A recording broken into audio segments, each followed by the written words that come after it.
آج ہم ایک مجذوبانہ غزل کا جائزہ لیں گے، لیکن ہوش مندی کے ساتھ، کہ آمادہ رکھیں چشم و دل سامان حیرانی کریں، آمادہ رکھیں چشم و دل سامان حیرانی کریں، کیا جانیے کس وقت وہ نظارہ فرمانی کریں۔ اس میں جیسے ہم نے کہا کہ ہم ذرا کرافٹ وغیرہ بھی دیکھتے چلیں گے، ہمیں اس کا تجزیہ کرنا ہے، تو اس میں لفظوں کو ذرا پہلے دیکھ لیتے ہیں کہ آمادہ رکھیں۔ یہ آمادہ رکھیں کا پہلا مطلب تو یہ ہے کہ تیار رکھیں، الرٹ رکھیں، اور دوسرا یہ کہ انہیں ذرا بنا سنوار کر سجا کر اور زیادہ بہترین اپنی بہترین صلاحیتوں کے ساتھ حاضر رکھیں۔ تو یہاں دونوں مراد ہیں کہ آنکھیں بھی اپنی بہترین بینائی کے ساتھ، قوت بینائی کے ساتھ الرٹ رہیں، اور دل بھی اپنی آنکھ کھولے رکھے پوری یکسوئی کے ساتھ، پورے اشتیاق کے ساتھ۔ تو اب یہاں کیونکہ چشم و دل دونوں دیکھنے کے آلات کے طور پر آئے ہیں، تو اس سے جس منظر کو صرف آنکھ نہ دیکھتی ہو اسے دل بھی چاہیے، یعنی جس منظر پر دل اور آنکھ فوکس کرے وہ منظر کچھ شہود میں ہوتا ہے، یعنی ظاہر ہوتا ہے، اور بڑا حصہ اس کا غیاب میں ہوتا ہے، مخفی رہتا ہے۔ تو گویا کسی ایسے کو دیکھنے کی تیاری کرنے کا سامان کیا جا رہا ہے جو کچھ ظاہر ہے اور بہت مخفی ہے۔ تو دل مخفی جو جمال ہوتا ہے اس سے مانوس ہے، اور دل اندیکھے کو دیکھ لینے کے احوال پیدا کرتا ہے، اور آنکھوں کی نارسائی کا ازالہ کرتا رہتا ہے۔ مطلب یہ کہ جسے دیکھنا ہے وہ واضح ہوگا، غائب بھی ہے، حاضر بھی ہے۔ اور سامان حیرانی کریں، اس میں ایک رعایت تو یہ ہے کہ حیرانی کو جیسے اختیاری بنایا گیا ہے، تو اس کا بھی ایک سبب ہے، وہ یہ کہ مجذوب جو ہوتا ہے، یعنی صاحب جذب جو ہوتا ہے، وہ بظاہر بے اختیار ہوتا ہے، لیکن بے اختیاری کے تمام مراحل پر پورا قابو رکھتا ہے۔ یعنی یہ دیکھنے میں لگتا ہے کہ یہ جیسے مجذوب ہے، مطلب یہ کہ یہ کسی میں جذب ہو گیا ہے، لیکن جہاں یہ جذب ہوا ہے وہاں بے بسی اختیار کی اعلیٰ صورت ہوتی ہے۔ تو یہ وہ سطح ہے کہ جہاں حیرانی کا سامان اختیار کے ساتھ جمع کیا جا سکتا ہے، تازہ کیا جا سکتا ہے۔ تو حیرانی کہتے ہیں دیکھتے ہی نہ دیکھ سکنے کا ادراک، اس کے نتیجے میں جو چیز حاصل ہوتی ہے اسے حیرانی کہتے ہیں، کہ آنکھ نے دیکھتے ہی یہ ادراک کر لیا کہ یہاں میری بینائی کافی نہیں ہے، تو اس پہ جو کیفیت ہوگی وہ حیرانی کی ہوگی، یعنی معطل ہو جائے گی۔ اور قلب بھی جب غیب میں جو ہے غیب پر فوکس کر کے اس کے نادیدہ ہونے کے آداب بجا لاتا ہے، اپنی آنکھیں بند کر کے نہیں، آنکھیں کھول کر، تو اس کو بھی جو نصیب ہوتی ہے وہ حیرانی ہے۔ آنکھ کی حیرانی دیکھے ہوئے پر ہوتی ہے، قلب کی حیرانی اندیکھے پر ہوتی ہے۔ تو یہ گویا اب جیسے چشم اور دل اپنی انتہائی بصارت کے ساتھ جو ہے وہ حیرانی کا بھی بندوبست کریں کہیں ایسا نہ ہو کہ ان کا دیکھا اور اندیکھا ضائع چلا جائے۔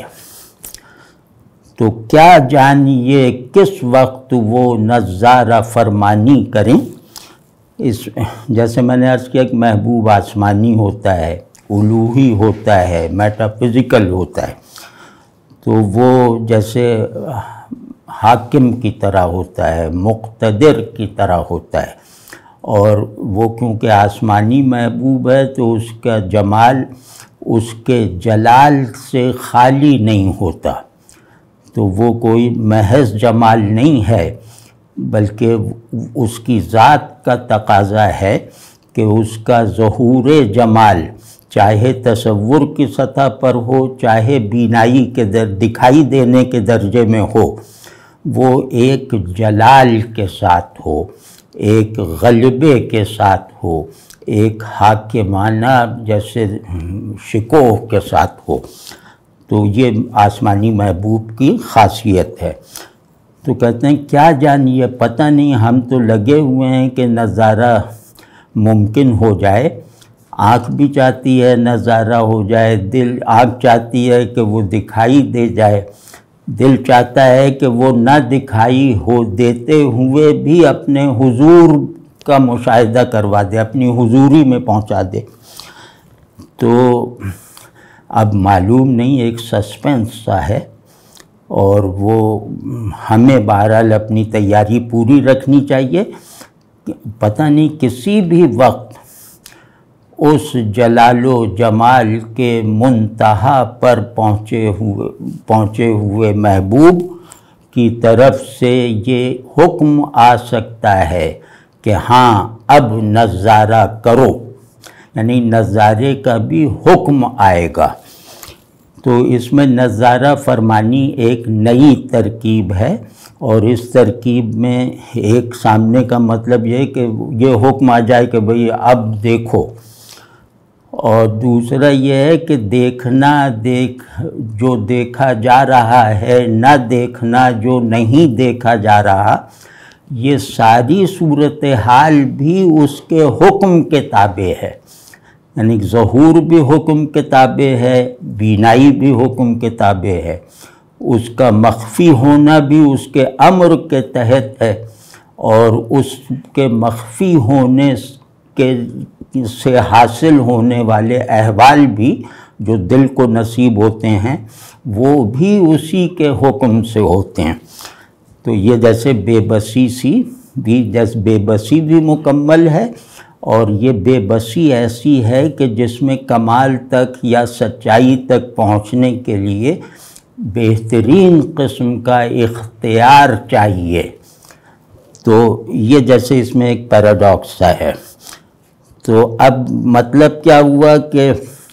آنکھیں تیار رہیں اپنی بہترین بینائی کے ساتھ، قلب حاضر رہے اپنی بہترین غیاب خواہی کے ساتھ، اور ان دونوں کو چاہیے کہ یہ اپنے اپنے انداز کی حیرانی کو پہلے سے جو ہے وہ تیار رکھیں، جمع رکھیں، تاکہ عین وقت پہ یہ نہ ہو کہ دید و نادید کے آداب بجا لانے میں کوتاہی ہو جائے، اور ان آداب کو جس نتیجے تک پہنچنا ہے وہ نتیجہ ہمارے نصیب میں نہ ہو۔ تو کیا جانیے کس وقت وہ۔ تو دوسرا شعر ہے کہ اس میں مطلب مجذوبانہ آہنگ ہے، آہنگ بھی ہے، مضمون بھی ہے، تو اس کو اس کی آواز سے کاٹ کر نہیں سمجھا جا سکتا ان شعروں کو۔ آئی ہے رات ایسی دنی، ہے ہر چراغ افسردنی، آئی ہے رات ایسی دنی، ہے ہر چراغ افسردنی، اے دل بیا، اے دل بیا، کچھ شعلہ سامانی کریں۔ یہ جیسے شمس مولانا کے دیوان شمس کی روایت کی ایک جھلک ہے اس شعر میں،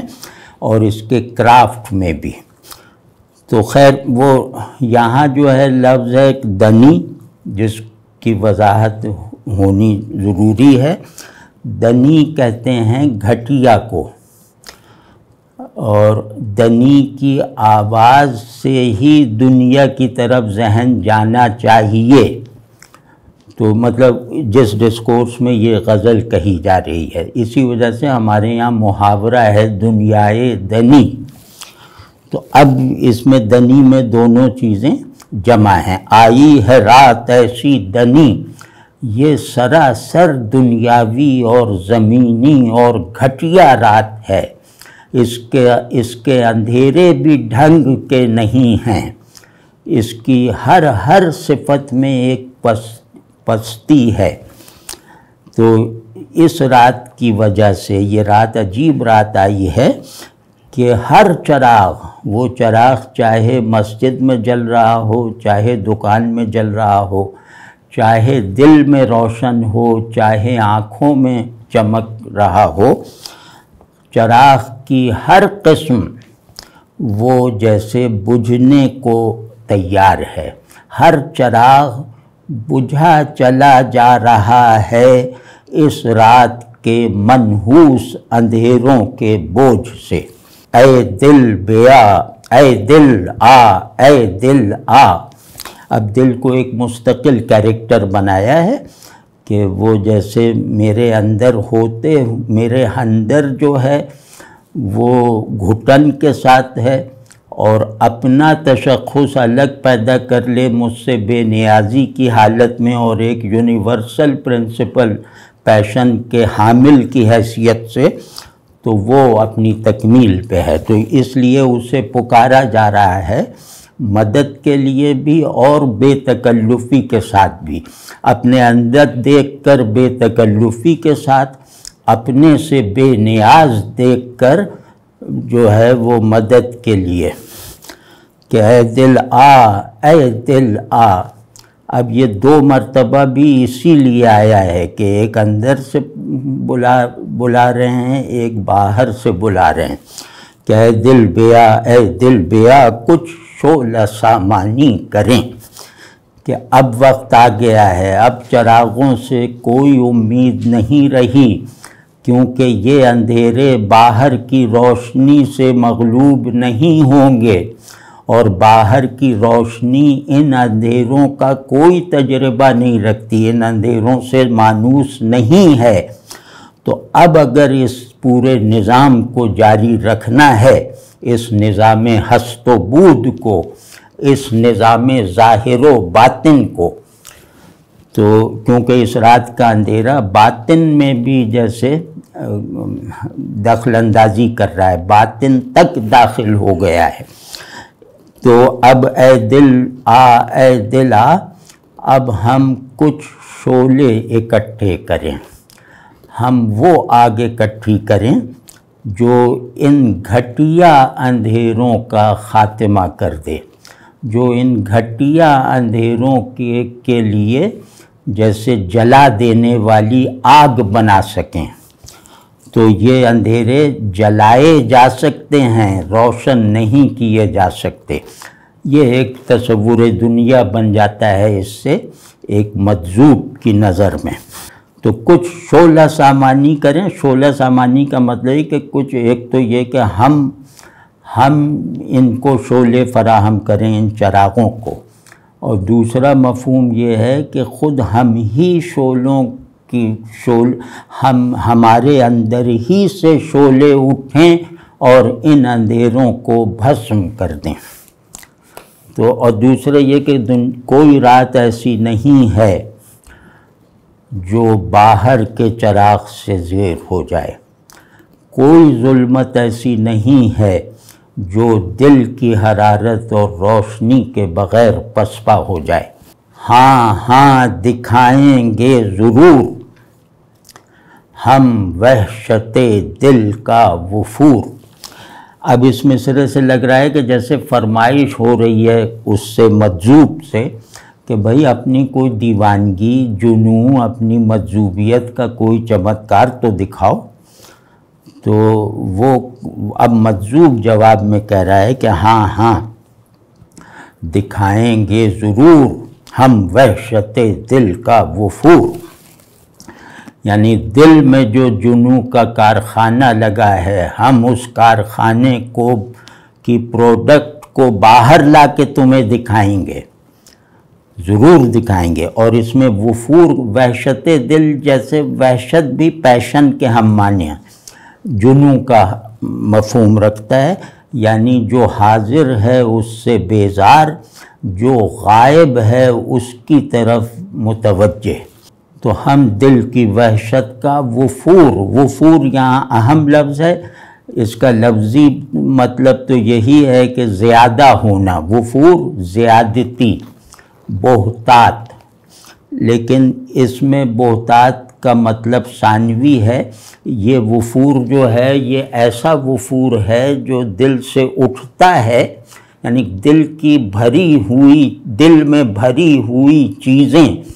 جب چھلک پڑتی ہیں اور باہر آ جاتی ہیں تو اس کو وفور کہا گیا ہے کہ کسی دن ہماری وحشت دل اگر ہم سے چھلک پڑی تو تم دیکھو گے، لیکن اس کے لیے شرط یہ ہے ہم دکھا تو دیں گے لیکن تم دیکھنے والے تو بنو، تم ہماری وحشت کے نظارے کا ماحول تو پیدا کرو۔ وہ ماحول کیا ہے جس میں ہم اپنی وحشت دل کا وفور دکھائیں گے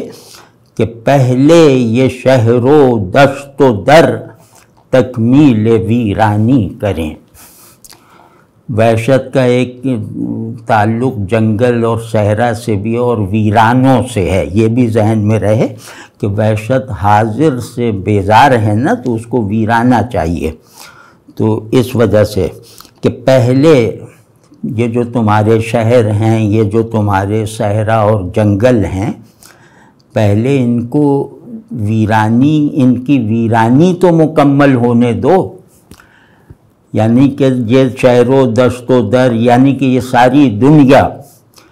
ویرانی میں مکمل ہوگی تو ہم اپنی وحشت کا اظہار کریں گے، اپنی وحشت کا نظارہ کروائیں گے، اس سے پہلے نہیں، کیونکہ اس سے پہلے اگر ہم نے اپنی وحشت کا اظہار کیا تو وہ اظہار جو ہے وہ گویا اپنی اسپیس نہیں پا سکے گا، وہ اس تنگنا میں ظاہر نہیں ہو سکتا۔ اے عاشقاں اے عاشقاں، یہ تاکید کے لیے تکرار جو ہے، اے عاشقاں اے عاشقاں آیا ہے امر ناگہاں، جو لوگ ہیں نظارہ جو وہ مشق حیرانی کریں۔ اس غزل میں دو چیزوں زیادہ آئی ہیں اور وہ مطلب اس کی تھیمیٹک جو اس کی وہ ہے نا تھیمیٹک ساخت، اس میں بہت بنیادی حیثیت رکھتی ہیں، حیرانی اور ویرانی۔ تو یہ حیرانی بھی کئی مرتبہ آیا، ویرانی بھی کچھ مرتبہ آیا، تو اب یہ حیرانی یہاں دوبارہ آیا ہے کہ اے عاشقاں اے عاشقاں، اے عاشقو اے عاشقو، یہ ایسی آواز میں ہے جیسے سیدنا ابراہیم نے حج کے لیے بلایا تھا تعمیر کعبہ کے بعد، تو یہ آواز جیسے آفاقی آواز ہے کہ اے عاشقو اٹھو، وہ امر ناگہاں آ گیا ہے جس کا انتظار تھا۔ امر ناگہاں کا مطلب ہے کہ اچانک نازل ہونے والا امر، حکم، اور دوسرا مطلب یہ ہے کہ یہ آسمان سے نازل ہوا ہے زمین پر، تو اس میں بھی ناگہانی پن کا عنصر آسمان کی رعایت سے پیدا ہو جاتا ہے، یعنی ناگہاں جو ٹائم آرڈر سے باہر کا ایک حکم زمین پر اترا ہے، اب اٹھ جاؤ، آرزو پوری ہونے والی ہے۔ اب اس میں کیونکہ جس کا امر آیا ہے محبوب مخفی کا، محبوب افلاکی کا، وہ جو ہے اس کی نظر میں یہ عاشق جو ہیں وہ بھی عام سے لوگ ہیں، مطلب وہ اتنا بڑا ہے کہ اس کے ساتھ آپ بڑے سے بڑا تعلق بھی پیدا کر لیں، اپنے آپ کو اس پر نثار کر دیں، تو بھی آپ اس کے لیے کوئی خصوصیت نہیں رکھتے، کیونکہ اسی نے تو آپ کو ایسا بنایا ہے۔ تو وہ اس کے لیے یہ سب لوگ ہیں، لوگ یعنی کہ لوگ آپ سمجھتے ہیں کہ کوئی غیر معمولی پن نہیں ہے۔ تو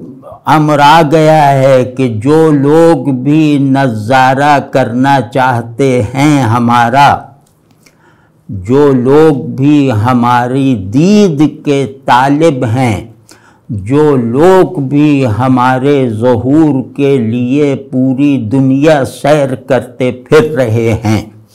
وہ سب ہوشیار ہو جائیں اور اب وہ صرف ایک کام کریں، اور وہ ہے مشق حیرانی۔ وہ حیرانی کی مشق کریں، وہ مشق جو انہیں اپنے باطن میں دیکھنے سے جو ہے وہ سمجھ میں آئے گی۔ اس حیرانی کی مشق کریں کہ یہ کائنات اپنے ظاہر و باطن کو آشکار کر کے بھی وہ حیرانی نہیں پیدا کر سکتی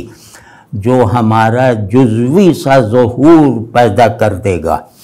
تو تم لوگوں کو ابھی حیرانی یعنی آداب نظارہ یہ ہیں کہ سب سے پہلے حیران ہونے کی مشق کرتے رہو، اس کے تصور سے، اس کے مراقبے سے، اس کے تخیل سے،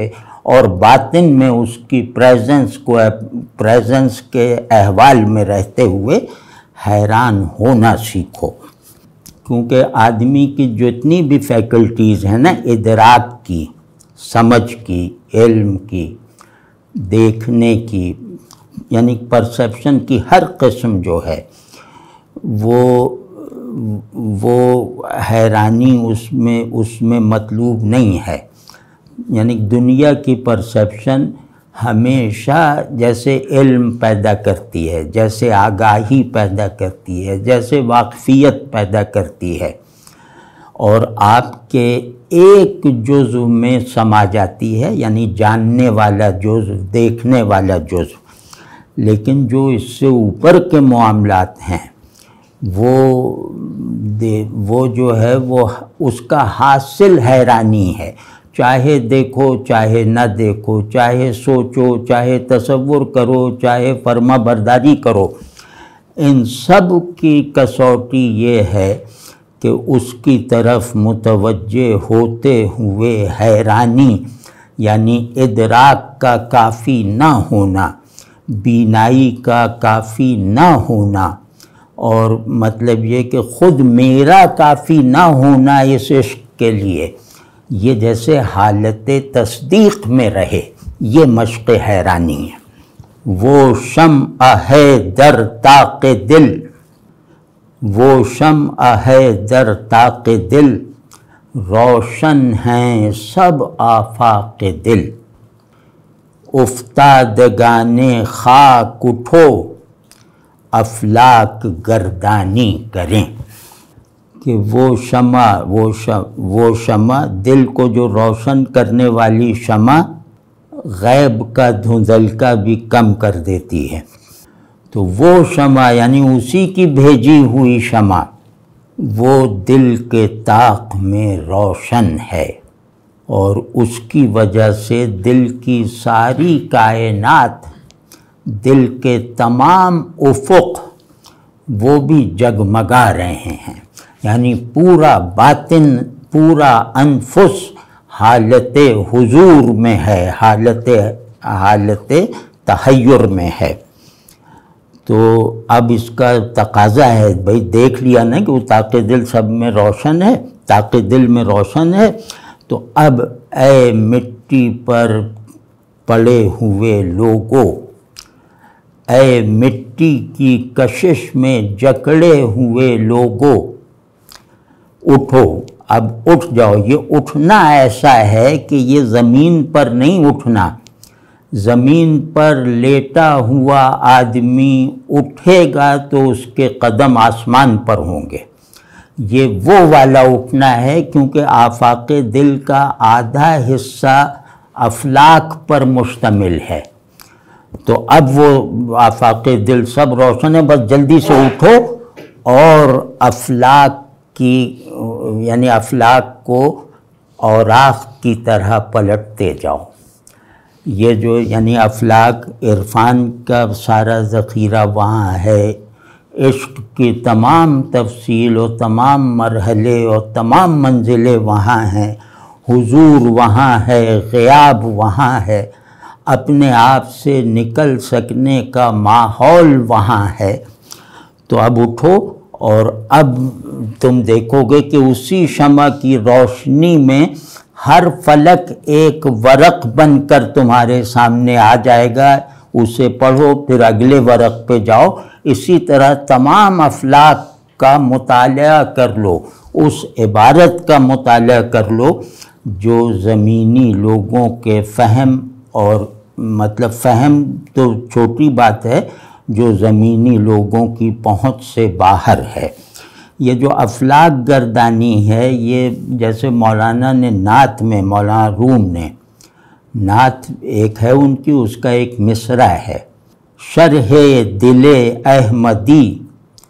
ہفت مجلد رسید، کہ یہ آسمان جو 7 آسمان ہیں،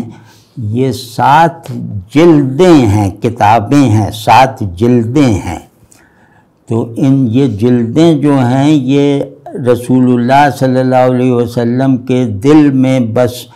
دل کے ایک گوشے میں جاگزیں اسرار اور حقائق کی شرح ہیں۔ تو اس سے بھی جیسے استفادہ افلاک گردانی، یعنی ان 7 کتابوں کو ورق ورق دیکھ لو۔ ایک ناصحانہ عرض ہے، اب یہ مجذوبیت جیسے ہوش کی طرف آ رہی ہے۔ اب یہاں دوسرے جو اپنے جو عاشق نہیں ہیں،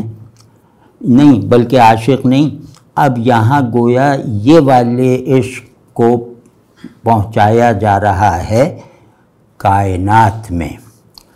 یعنی اب عشق کو انفسی سے بڑھا کر آفاقی بنایا جا رہا ہے، اسی زور مجذوبی کے ساتھ کہ ایک ناصحانہ عرض ہے، دریاؤں پر یہ فرض ہے۔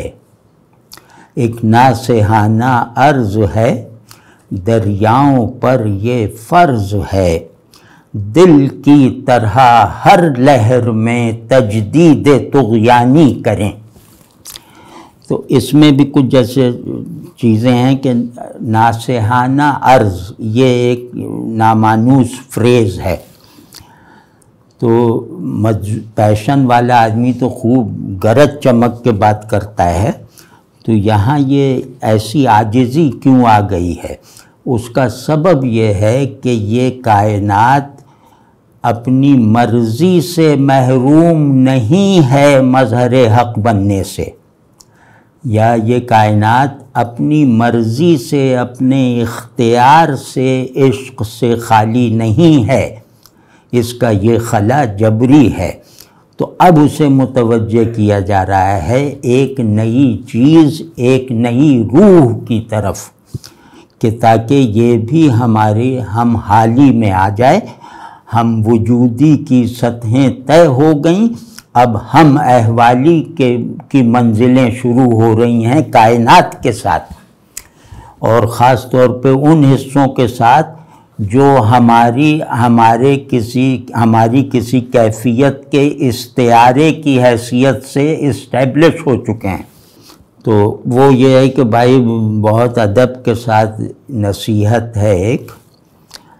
اور وہ نصیحت کیا ہے کہ دریاؤں پر یہ فرض ہے۔ اب یہ نصیحت کل کائنات کو ہے، دریا جس کا ایک حصہ ہے۔ تو کائنات سے ناصحانہ عرض ہے کہ تمہارے جغرافیے میں بہتے ہوئے دریاؤں پر گویا یہ فرض ہے، جسے پورا نہ کیا جائے تو وہ بھی سوکھ جائیں گے اور تمہارا خلا بھی بڑھتا چلا جائے گا۔ کیا فرض ہے کہ دل کی طرح، یعنی کائنات جسم کی طرح بننے میں تو ہمارے ساتھ ہے، یعنی جسمانی اشتراک میں تو ہم ایک ہیں، لیکن اب اس کو ذرا ایک حقیقت وجود فراہم کرنے کے لیے جو انسان جس کا امین بھی ہے، جس کا مبلغ بھی ہے، وہ ذمہ داری ادا کرنے کے لیے وہ کہہ رہے ہیں کہ بھئی جسم سے تو ہو گئی ہم آہنگی، اب دل سے بھی مطابقت پیدا کر لو تو بس سب ایک ہو جائے گا۔ وہ کیا ہے کہ دل کی طرح ہر لہر میں تجدید طغیانی کریں۔ یہ دل ہر حال ہر آن ایک نئے طوفان میں ہے، یہ دل ہر آن ایک نئے جذب میں ہے۔ اس دل کے لیے ہر شہود جو ہے وہ تکرار کے بغیر ہے،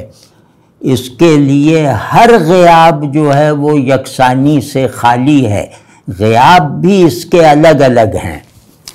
تو اب اس کے ساتھ مطابقت پیدا کرنے کا طریقہ یہ ہے کہ دریاؤں کو چاہیے کہ وہ اپنی ہر لہر میں ایک نیا طوفان برپا کیے رکھیں، اپنی ہر لہر کو طغیانی کے تسلسل میں رکھیں، اور وہ طغیانی جو انہیں امانتاً دی گئی ہے اس کو وہ ہر لہر کی تعمیر میں استعمال کریں، ہر لہر کی حرکت میں اس کو جو ہے کام میں لائیں۔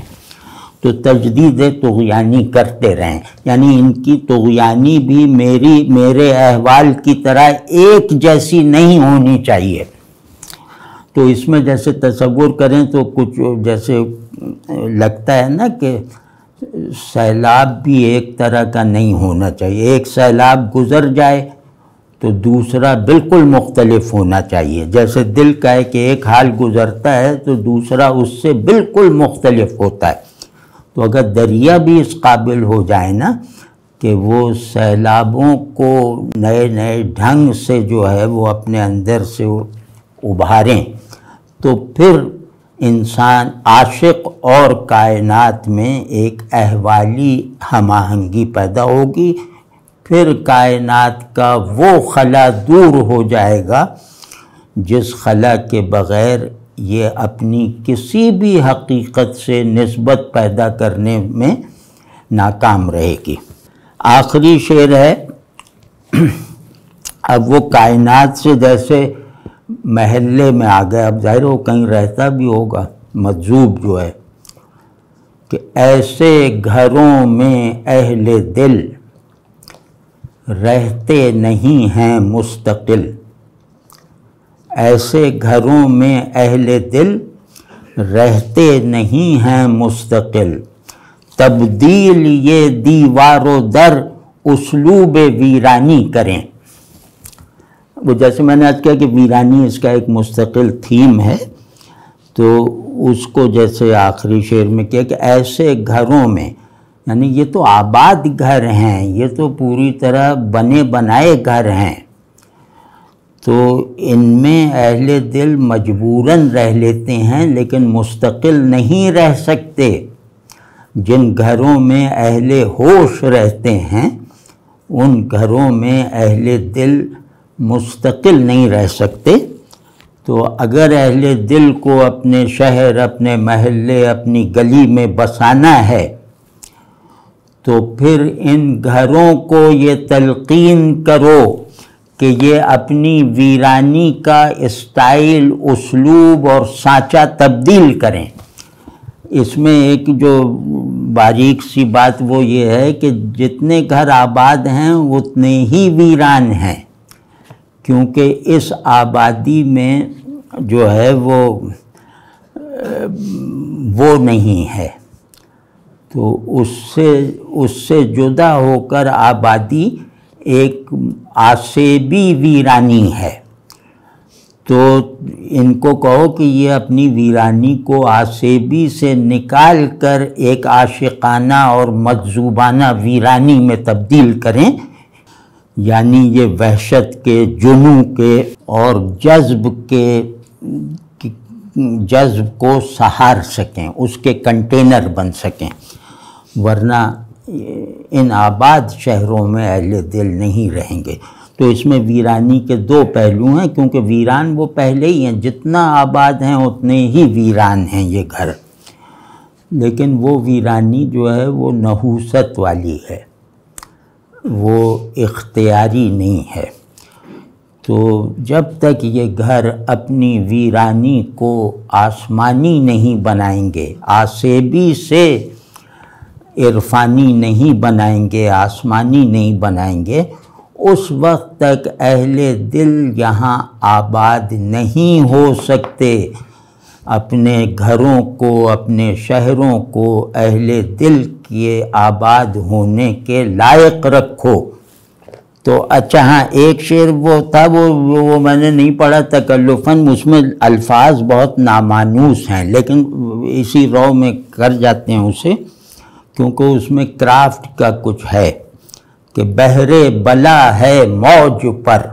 اب یہ مجذوبی ہے، پیشن ہے، بحر بلا ہے موج پر، قہر قضا ہے اوج پر، ہیں کاہ ساما مستعد تا نا گریزانی کریں۔ اب بتاؤ اس کو جو پڑھے بغیر پتہ نہیں کیا کہا گیا ہے۔ اسی وجہ سے اردو میں جو ہے نا وہ نئے نئے لہجے اور نئی فریزنگ جو ہوتی ہے وہ نہیں کھپ پا رہی، کہ شاعر بھی کہتے ہیں نہیں یار یہ تو ایسے ہی ہے۔ تو اگر اس کا خیال غالب کرتے تو وہ شاعری نہیں کر سکتے تھے، بے دل کرتے تو وہ شاعری نہیں کر سکتے تھے، کیونکہ شعر کی ایک سطح وہ ہوتی ہے جہاں لفظوں کا غیر شاعرانہ ہونا ضروری ہو جاتا ہے۔ تو وہ یہ سطح ہے کہ مطلب اس کا یہ ہے کہ ایک عاشق ہے اور وہ آزمائشوں سے گزر رہا ہے کامیابی کے ساتھ، کہ اب آزمائشیں کیا ہے کہ بلاؤں کا سمندر ہے اور وہ طوفان پہ طوفان پیدا کیے جا رہا ہے، اور قضا کا جبر ہے، یعنی قضا جو وہ کیا نام ہے تقدیر وغیرہ، کہ تقدیر بھی قہر برسا رہی ہے، تقدیر بھی بہت اونچے اونچے مینار کھڑی کر رہی ہے غضب کے، غصے کے، جبر کے، اور ادھر جو سمندر ہیں وہ سب بھی اتنی اونچی اونچی لہریں اٹھا رہے ہیں کہ آدمی جو ہے وہ مطلب اسے سروائیو کر ہی نہیں سکتا، نہ قہر قضا کو نہ بحر بلا کو۔ اس کے باوجود کچھ مٹے ہوئے لوگ ایسے ہیں، کاہ ساما کا مطلب ہے کہ جن کی حیثیت تنکوں جیسی ہے، گھاس کی پتیوں جیسی ہے، سوکھی گھاس کی طرح، کہ کچھ تنکوں کے جتنے لوگ جو تنکوں کی طرح ہیں بلکہ تنکوں سے بھی زیادہ بے مایہ اور ہلکے ہیں، یہ وہ عاشق ہیں جن کو محبوب نے عاجزی تعلیم فرمائی ہے، اور ان پر جو سب سے بڑا بوجھ تھا وہ خود تھے، اس سے نجات دلا دی ہے۔ تو اس لیے یہ کاہ ساما ہے، جس کا باطن نہیں ہوتا۔ کاہ کون ہوتا ہے؟ جس کا باطن بھی نہیں اور جس کا ظاہر قابل توجہ نہیں اور جس کی کوئی وقت نہیں۔ تو ان لوگوں نے اپنے آپ کو بے وقت بنانے میں کامیابی حاصل کی، اب وہ ان مصائب کا سامنا کرنے کے لیے جیسے تیار ہیں، بالکل تیار ہیں کہ بحر بلا جو سونامی لانا ہے لائے، ہم کھڑے ہیں، اور قہر قضا جو آگ برسانا چاہے برسائے، ہم